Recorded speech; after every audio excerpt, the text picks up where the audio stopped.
Rahabatsika rehetra manaraka ny vaovao mahakasika ny rivotozatrany amin'izao fotoana izao ary anorananao ny fanavaozana an'izay vaovao izay kamane rivotoza izay hitantsika any avaratry ny Nosy nisy fivoarana tamin'ity ariva ity zany hoe nanodidina tamin'ny 2 ora ariva teo dia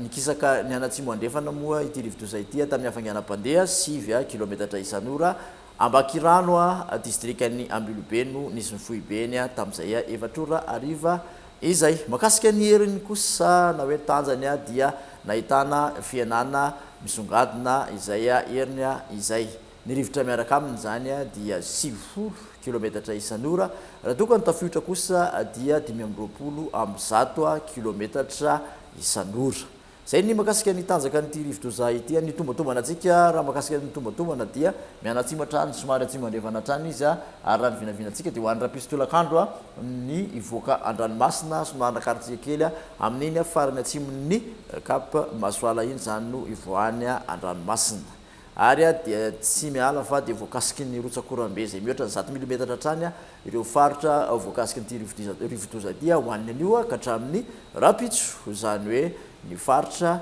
dia nahatrany aloha ary ny faritra Sava zay mikisaka tsikelikely dia amin'ny faritra Analanjirofo tsisy fivoana ihany koa ny filazana makasika ny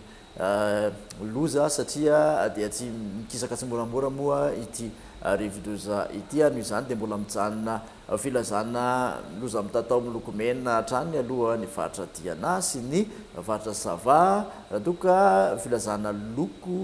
loza manambana miloko mavo kosa ho an'ny